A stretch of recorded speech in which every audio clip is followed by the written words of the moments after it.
വിമർശിച്ചാൽ എന്താ? അത് വേണം എന്നുള്ള അഭിപ്രായമാണ് ഞാൻ. ആ അഭിപ്രായമാണ്. ഞാൻ നെഹ്റുവിയനാണ്, നിങ്ങൾക്ക് അറിയില്ലേ? ഇല്ലേ? ആ നെഹ്റുവിയൻ സോഷ്യലിസ്റ്റാണ് ഞാൻ. അറിയില്ലേ?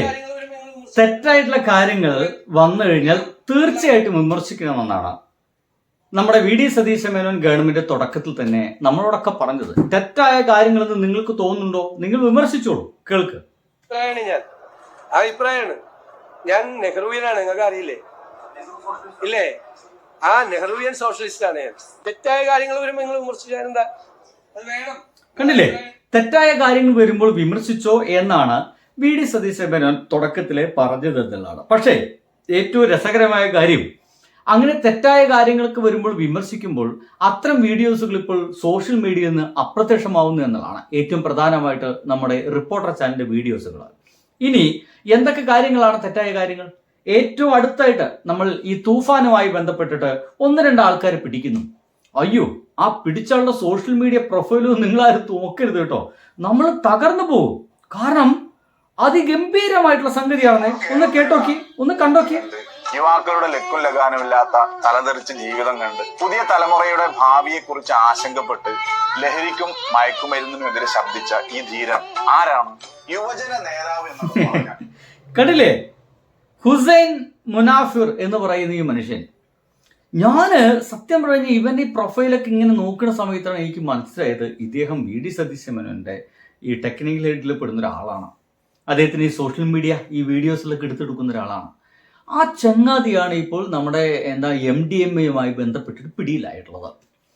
തീർച്ചയായിട്ടും ഈ ഒരു കാര്യത്തെ പറ്റിയിട്ട് വി.ഡി. സതീശ മേനോന് 5 പൈസയ്ക്ക് അറിയില്ല എന്നുള്ള കാര്യത്തിൽ സംശയമൊന്നുമില്ല. കാരണം ഒപ്പം നടക്കുന്ന ഒരുവൻ പക്ക MDMA ആണ് എന്നൊന്നും ഒരു പക്ഷേ ചൂഴ്ന്നു നോക്കിയിട്ടുണ്ടാവില്ല.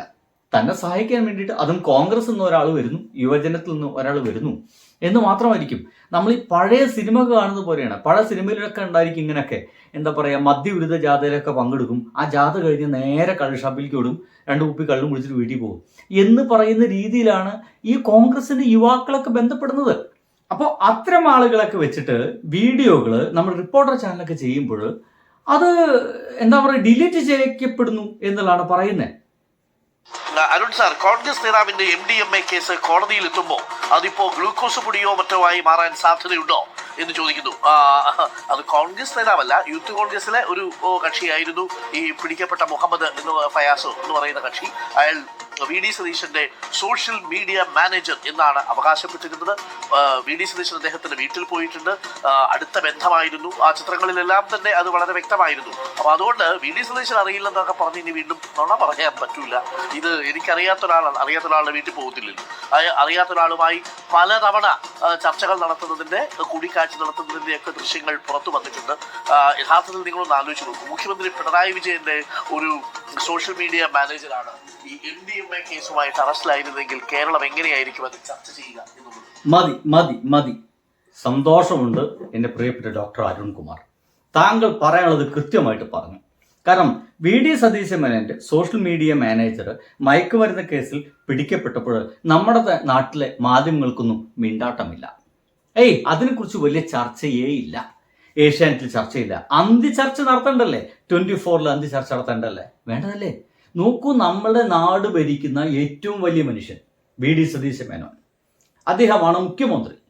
നമ്മുടെ കേരളത്തിലെ ഏറ്റവും പ്രിവിലേജ്ഡ് പേഴ്സൺ. ആ മനുഷ്യന്റെ ഒപ്പം നടക്കുന്ന അദ്ദേഹത്തിന്റെ സോഷ്യൽ മീഡിയ മാനേജറാണ് ഈ പിടിക്കപ്പെട്ടിരിക്കുന്നത്. അതും MDMA കേസിലാണ് പിടിക്കപ്പെട്ടിരിക്കുന്നത്. നമ്മുടെ ചാനൽ ചർച്ച ചെയ്യണം, സോഷ്യൽ മീഡിയകളൊക്കെ മുഴുവൻ കത്തണം, വേണ്ടേ? നമ്മുടെ സ്മൃതി പരിധിക്കടക്ക് കിടന്ന് തുള്ളി വാർത്ത വായിക്കണം. 24 ചാനലൊക്കെ ആ മറ്റേ മനുഷ്യന് കിടന്നിട്ട് എന്ത് ചെയ്യണം? ഗംഭീര ഇൻട്രോ വായിക്കണം, വേണ്ടേ?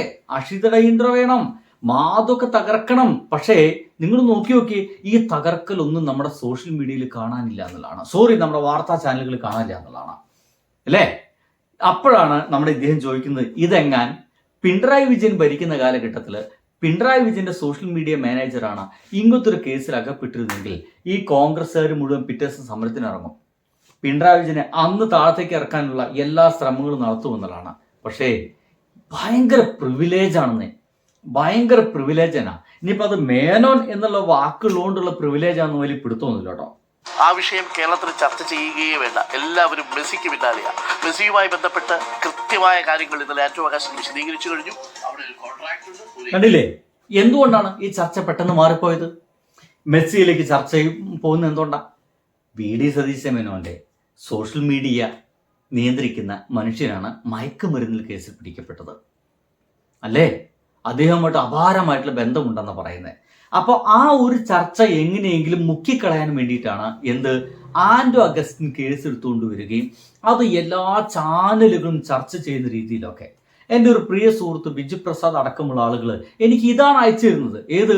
ഈ ഒരു കേസ്, നമ്മുടെ മെസ്സി കേസ്. ഇവിടെ മെസ്സി കേസ് ആന്റോ അഗസ്റ്റിൻ എന്ന് പറയുക ഈ ഒരു സംഗതി മാത്രമായി നിലനിൽക്കുന്നത്. അതിൽ കൃത്യമായിട്ട് തെളിവുകളുണ്ട്. ആന്റോ അഗസ്റ്റിൻ അതൊക്കെ കൃത്യമായിട്ട് പറഞ്ഞു കഴിയുകയും ചെയ്തു അല്ലേ? അത് ഗവൺമെന്റ് അതിൽ ഇടപെട്ടിട്ടില്ല. ഒരു തരത്തിൽ പോലും 5 പൈസ നഷ്ടം വന്നിട്ടില്ല. എന്നിട്ടും ആന്റോ അഗസ്റ്റിന്റെ കേസ് എല്ലാ മനോരമയും ഏഷ്യാനെറ്റും ചർച്ച ചെയ്യപ്പെടുന്നുണ്ടെങ്കിൽ ഇതിന് പുറകിൽ കളിയുണ്ട്. വി.ഡി. സതീശനുമായി ബന്ധപ്പെട്ട അദ്ദേഹത്തിന്റെ കൂട്ടിൽ പെട്ട ഈ ഒരു ചെറുപ്പക്കാരന്റെ വാർത്തയാകരുത്. ഇതൊരിക്കലും വി.ഡി. സതീശന്റെ നെഞ്ചത്തേക്ക് ഈ ഒരു വാർത്ത കയറരുത് എന്നർത്ഥം. വേറൊന്നുമില്ല. ഇതാണ് രാഷ്ട്രീയപരമായിട്ട് ഒരു വിഷയം മുക്കുക എന്ന് വെച്ചാൽ. പൈസ നഷ്ടപ്പെട്ടത് ആന്റോ അഗസ്റ്റിനാണ്. അതുമായി ബന്ധപ്പെട്ട കോടതിയിൽ കേസ് നടക്കുകയാണ്. അപ്പോൾ എങ്ങനെയെങ്കിലും പൂട്ടിയേ പറ്റത്തുള്ളൂ. ഏതെങ്കിലും വഴിക്ക് പൂട്ടും എന്നുള്ളതാണ്.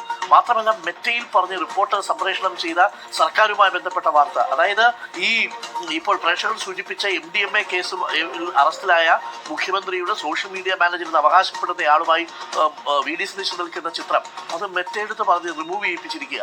അങ്ങനെ റിമൂവ് ചെയ്താൽ മാറുന്നതാണോ വാർത്ത എന്നുള്ളതാണ് നമുക്ക് സംശയം. കടലിൽ പോയി കാണുന്ന ജോണിന്റെ മകൾ പറഞ്ഞിരിക്കുന്ന വാചകം സോഷ്യൽ മീഡിയയിൽ റിപ്പോർട്ടർ വാർത്ത സംപ്രേഷണം ചെയ്തതിനെ തുടർന്ന് അതിൽ മാറ്റണമെന്ന് സർക്കാർ മെറ്റയോട് ആവശ്യപ്പെട്ടിരിക്കുക. അങ്ങനെ മെറ്റയെ റിമൂവ് ചെയ്തിരിക്കുന്നതാണ്. എന്തല്ലേ, നമ്മൾ ഏത് ലോകത്താണോ?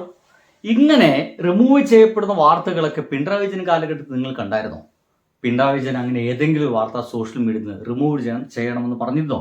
ഇത് മുഴുവൻ കേൾക്കും നിങ്ങൾ. തുറന്ന് സമ്മതിക്കാൻ എന്താണ് മുഖ്യമന്ത്രിക്ക് ഇത്ര വൈഷമ്യം? അതിന് നേരെ മെറ്റെ പോയി അത് തുണിയിട്ട് മൂടിക്കഴിഞ്ഞാൽ അവസാനിക്കുമെന്ന് കരുതരുത്. വാർത്തകൾ വളച്ചൊടിക്കാമെന്ന് സമ്മതിച്ചാലോ വാർത്തകൾ മാറ്റിവെക്കാമെന്ന് കഴിഞ്ഞാലോ ഒന്നും അത് സാധ്യമാവില്ല എന്നുള്ളതാണ് നമുക്ക് സർക്കാരിനോട് പറയാനുള്ളത്. വാർത്തകൾ വന്നുകൊണ്ടേയിരിക്കും. നിങ്ങൾ എത്ര വാർത്തകൾ മൂടാൻ ശ്രമിച്ചാലും അതിന്റെ വാർത്തകൾ വന്നുകൊണ്ടേയിരിക്കും, എത്ര തന്നെ മൂടാൻ ശ്രമിച്ചാലും. ഇനി ഈ ഒരു വാർത്ത തന്നെ വീണ്ടും എക്സ്ക്ലൂസീവ് MDMA കേസിൽ പ്രതികളായ യൂത്ത് കോൺഗ്രസ് പ്രവർത്തകർക്ക് ഗുണ്ടാ നേതാക്കളുമായി ബന്ധം. കേസിലെ മുഖ്യമന്ത്രി അടിപൊളി. അപ്പൊ ഇനി അങ്ങനെ കൂടി ഒരു ബന്ധമുണ്ട് എന്നുകൂടി നമ്മുടെ ബിഗ് ന്യൂസ് റിപ്പോർട്ട് ചെയ്യുന്നുണ്ട്. ഇനി അലംഭാവത്തിന്റെ ഒരു സംഗതി കൂടി വന്നിരിക്കും സുഹൃത്തുക്കളെ. 6-ാം തീയതി രാവിലെയാണ് പ്രസവിച്ചത്. അപ്പോഴാണ് ഇത് പറയുന്നത് കുഞ്ഞിന് ചെറിയൊരു ഇത് വന്നിട്ടുണ്ട്, സ്ക്രാച്ച് വന്നിട്ടുണ്ട്. എങ്ങനെയുണ്ട് ഇത്? Medical negligence. ഇതാ ഒന്നുകൂടി വരുന്നേ. Report exclusive. Kannur Pariyaram medical കോളേജിൽ കോടിക്കണക്കിന് രൂപ വിലയുള്ള മരുന്നുകൾ പ്രേക്ഷകർക്ക് കാണിച്ചു തരാം. അതിരിക്കുന്നത് ഫാർമസി ഓഫീസിലല്ല, പകരം കുന്നുകൂടി നശിക്കുകയാണ്. ആശുപത്രിയിലെ 2 നിലകൾ കഴിഞ്ഞിട്ടില്ല. ഇനി ഒരു രാജ്യസ്നേഹ വീഡിയോ. എന്താ മനസ്സിലായ? BJP ഓഫീസിൽ നമ്മുടെ ദേശീയ പതാക ഒരു മൂലയ്ക്ക് കുന്നുകൂട്ടിയിരിക്കുന്നു. നമ്മൾക്കത് എങ്ങനെ എടുത്തേക്കുക? അസലായിട്ട് മടക്കി, ഒരു വൃത്തിയായിട്ട് മടക്കേണ്ട രീതിയൊക്കെ അത് മടക്കി ഒരു പേപ്പറിനുള്ളിൽ വെച്ചിട്ട് നമ്മൾ പെട്ടിയിൽ എടുത്തു വയ്ക്കും. അടുത്ത ആഗസ്റ്റ് 15 വരുന്ന വരെ, അല്ലയോ? അതിന് പകരമായിട്ട് ഇവിടെ നടക്കുന്നത് രാജ്യസ്നേഹം കൂടുതലുള്ള ടീമാണല്ലോ. അവരേതൊക്കെയോ മൂലയ്ക്ക് കുത്തിയിരിക്കുന്നു. എങ്ങനെയുണ്ട്? അപ്പോൾ ഇതാണ് അവസ്ഥ. നമുക്ക് മെല്ലത് അവസാനിപ്പിക്കുന്നതിന് മുമ്പ് ഇനി എന്തെങ്കിലും വാർത്ത നിങ്ങൾക്ക് തരാനുണ്ടോ എന്ന് ആലോചിക്കുമ്പോഴാണ് ഒരു പ്രസംഗം നിങ്ങളെ കേൾപ്പിക്കാൻ എനിക്ക് തോന്നിയത്. ഇതാണ് പ്രസംഗം. വർഗീയത കൊണ്ട് കേരളത്തെ അങ്ങ് ആകെ പാദമറിക്കാൻ പോകുമ്പോ അമൃതാനന്ദമയി എന്ന് പറയുന്ന ആ ദൈവത്തെ സ്നേഹിച്ചോട്ടെ, ഇഷ്ടപ്പെട്ടോട്ടെ, ഉമ്മം വെച്ചോട്ടെ, കെട്ടിപ്പിടിച്ചോട്ടെ. പക്ഷെ അതൊരു മന്ത്രി ചെയ്യേണ്ടതല്ല, ഒരു മന്ത്രിയുടെ പണിയല്ല. അതാണ് പ്രശ്നം.